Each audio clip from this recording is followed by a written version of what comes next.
folks, welcome back to Indaba Africa. This is Chris once again.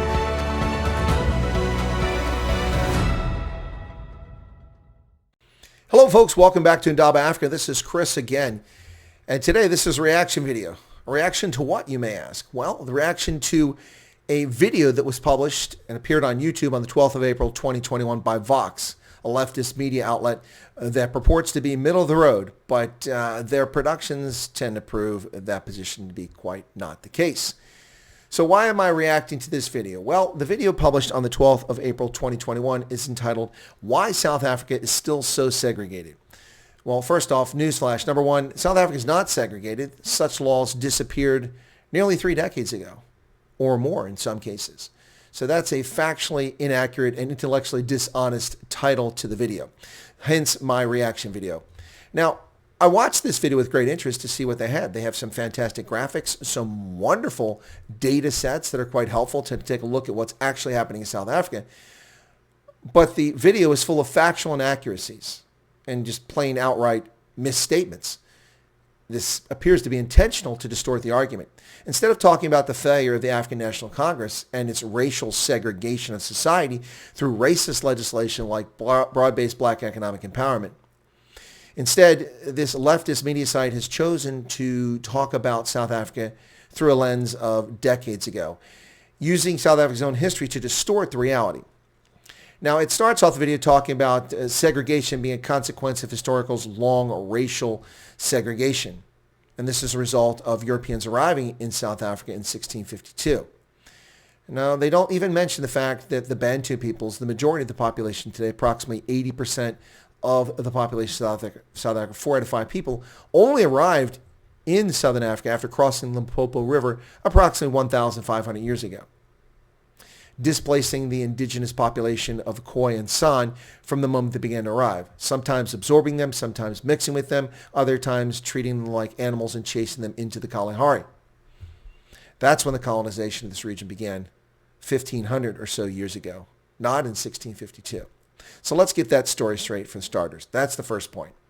But what Vox is doing here is telling a story, not history. So let's set the history straight with some actual factual data. And let's start with the first one here.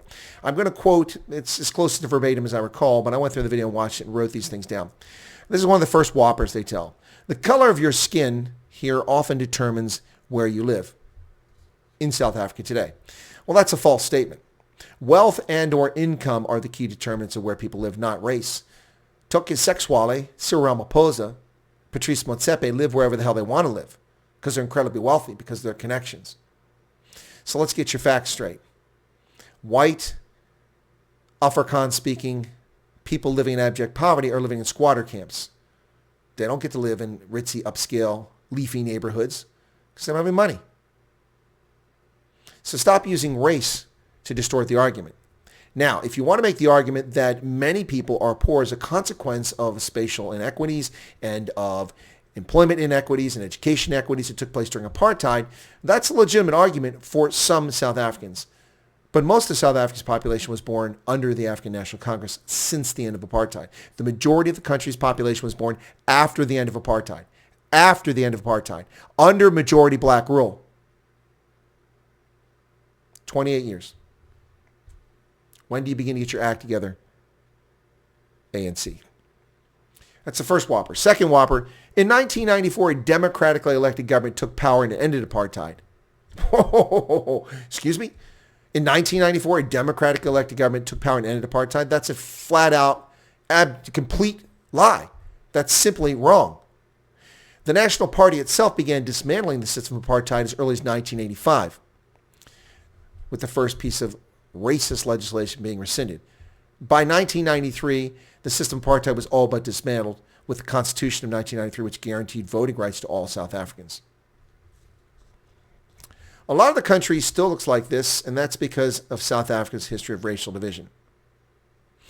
Talking about the divide and showing the example between the areas of Strand and Nomzamo.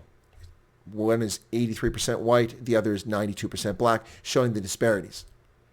Well, a lot of the country still looks like this, not because of South Africa's history of racial division, but because the ANC has spent the past 15 years pilfering the country rather than governing it or fixing it.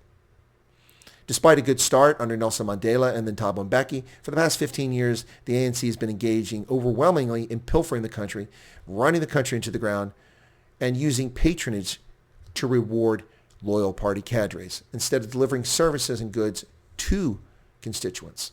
That's why South Africa is divided today, not because of a history of racial segregation. The next whopper. Many Dutch people moved here, the Orange Free State and the Transvaal, to escape British rule and continue exploiting enslaved people. Well, yes, many people, the truck Boers, did move to escape British rule, but it wasn't to enslave people. Enslave people? The Basotho and Tswana peoples, among others, as well as the Griquas, a mixed race group of people, allied with the truck Boers to defeat the Ndebele and others. They were allies. They fought wars together and lived and worked together. If you look at the Second Anglo-Boer War, in which the British put women and children and elderly into concentration camps in which thousands of Afrikaners died, they didn't die alone. They also died with their black workers, Basotho, Tswana, Venda. Those who lived and worked with them or for them died. They weren't slaves. It's a false narrative. It's fictional. And they're trying to feed this to an uninformed public, assuming that people actually fall for this story. Do a mild bit of research. Even Wikipedia can tell you the truth about this story, amazingly. But apparently not Vox. To keep it that way, the colonial government started writing segregation into law. They began with the Native Lands Act of 1913. Well, that's a flat-out falsehood. Simply untrue. The Union of South Africa Act created modern South Africa in 1910. Prior to that, it was a collection of colonies, the Cape Colony, or the independent Orange Free State, and the Transvaal, the Natalia Republic for a short period of time, and independent African kingdoms like the Xhosa and the Zulu kingdoms. The Union of South Africa Act created modern South Africa, and that was the end of the colonial era. 1913, the Native Lands Act was a piece of legislation passed by a South African government, not the British colonial government. Simply factually untrue. The next whopper, the remaining white people, descendants of Dutch colonists. Well, this one perhaps give a little bit of leeway because maybe they're just not well informed, but that's a false statement as well. These were not Dutch people. They had long since ceased being Dutch, but rather they're descendants of primarily Dutch, French Huguenots, German, and African ancestors. The ethnic makeup of the people who consider themselves to be Afrikaners is comprised primarily of those groups. And amongst the Africans, that's mostly Khoi and or San, but mostly Khoi, or as they call them in their early arrival, the Hottentots, the mixing of those who arrive with Hottentot women or Khoi women led to the mixed race groups in part, but also some of the DNA finding its way into the modern white Afrikaans-speaking population. So they're not the descendants of Dutch people. In part, yes. The new government lifted restrictions on where people could live. Well, that's factually wrong. That's a flat-out misstatement or an intentionally intellectually dishonest, or it's a lie. I'm not sure how to state what Vox has done here. The new government lifted restrictions on where people could live, stating that the ANC government, beginning in 1994, did that. That's simply factually incorrect. Discriminatory acts related to land tenure were repealed by the Abolition of Racially Based Land Measures Act of 1991, 3 years before the ANC ever came to power. That racist legislation disappeared. How?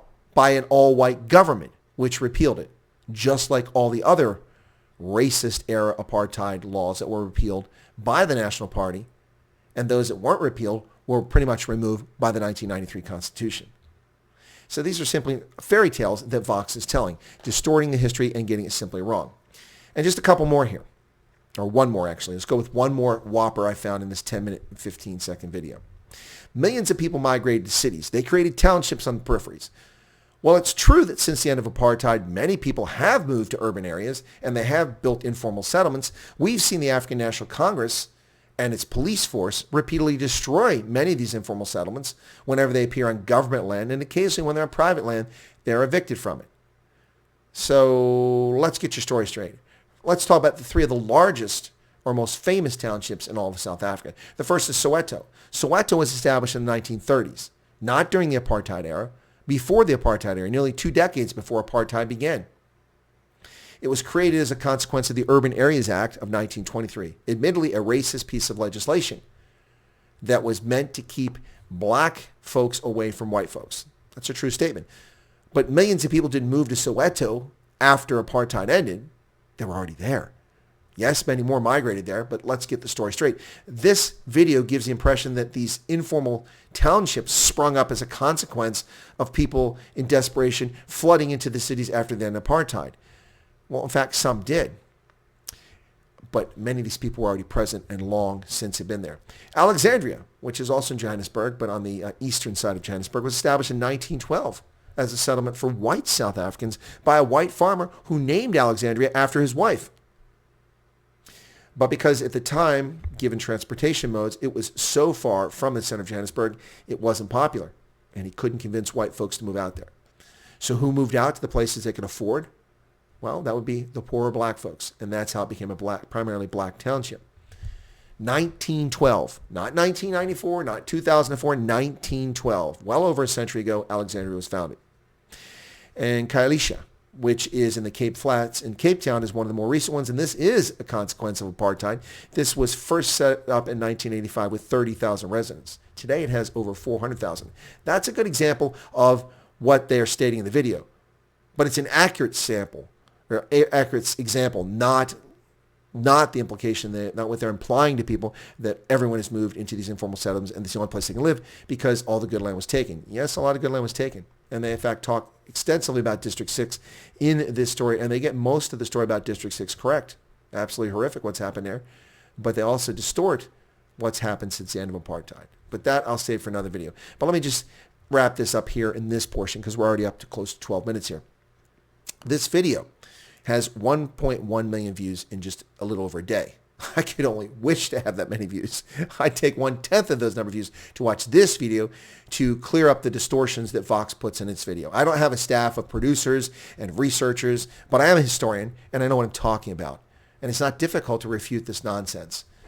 Utter nonsense. This is a video done intentionally to distort a narrative, to create hatred against the minority white population, primarily, blaming people, most of whom were born after apartheid, for the events that took place before their birth, which they had little to nothing to do with. And that's disgraceful. That's absolutely disgraceful. Instead of fixing South Africa for all South Africans, this is where the media focuses their attention, to distort the narrative and to bifurcate people. It's the same thing politicians in South Africa do. But in this case, Vox is carrying the water for the ANC. Where are their comments about why the ANC has failed in so many areas? And also, while we're talking about Khayelitsha, let's talk about that specifically. Do you know that 90.5% of the residents of that township, the 400,000, are Xhosa speakers? Well, are the Xhosa from the Western Cape? No, they're not. Their ethnic group had reached the Great Fish River. And that's where they ran into European settlers. And they fought a series of 9 wars in the 19th century between the truck Boers or the Afrikaners, those who became Afrikaners, and the Xhosa. 9 different wars. One side started a war, another side started a war. They fought back and forth 9 different wars for hegemony in the region. And eventually, those Afrikaans-speaking people, or Dutch people, as Vox calls them, picked up and left to get away from the Brits and moved to the north. And they moved into an area that was largely vacated as a consequence of the Mfukani between the Zulu nation absorbing and destroying others. A lot of people simply fled and left wide expanses of South Africa, largely vacant of people, at just the right time for the Trek Boers to move in, where they falsely assumed that this was land that had not been claimed by anybody. But I digress. I'm talking about Vox and its misleading video. And I can only hope to get a fraction of the views that Vox got. Their narrative will prevail. My factual narrative, let's hope some people see it. This is the real deal. This is the real story. Now, I could talk for hours deconstructing what they've said in this video.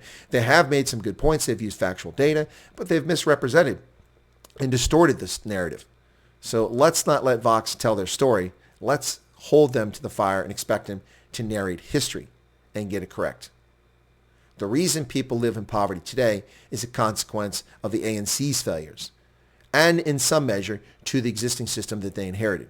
But they've had 3 decades to repair it. And after a good start, they quickly descended into the path that so many African liberation movements fall into, and that's, it's our turn to eat. blue car escorts, running people off the road, handing out patronage jobs to inept, incompetent people to run the airline into the ground, to run the electrical company into the ground, denying people employment because of their skin pigmentation, the exact same problem that we fought to overcome by ending apartheid, handing out favors and doling out positions in government and contracts to people based on their skin color. That's reprehensible. It doesn't balance the scales. It denigrates everyone. And the lack of money put into education, proper education, ought to shock people around the world. This is what Vox should be covering. The fact that the ANC, 30 years after the end of apartheid, still has children going to toilets in pit latrines, in which one small primary school child died after falling into a shitter. It's disgraceful. Children in the Eastern Cape not getting textbooks because a corrupt, broad-based black economic empowerment company simply was fictional, never delivered any textbooks, no one brought to jail, no one charged over these crimes. That's the real story in South Africa. Not this fictional story that they're telling, which has some truth in it, but distorts reality. Anyway, folks, thanks for listening. Please share this video. Let people know about it because no one else is promoting it, certainly not the platform it's on. Thank you for your support, or where it first appears on, I should say. It'll be posted on other platforms as well, but primarily to start on the tube, and we'll see where it goes from there. But thank you so much. Feel free to share it. Feel free to comment. If you're a bigot and racist and you seem to think that this is some pro-apartheid video, you're wrong. There were many evils with apartheid. This is not a pro-apartheid video. It's also not a video in favor of spatial inequities. It's simply a factual video refuting the false narrative that's been proposed here in this video from Vox, which has 1.1 million views in just a little over a day. Someone has to tell the truth here. And if it's not going to be South Africans, if it's not going to be Vox, it'll be me. Thanks a lot for your support and patronage, folks. Take care. God bless.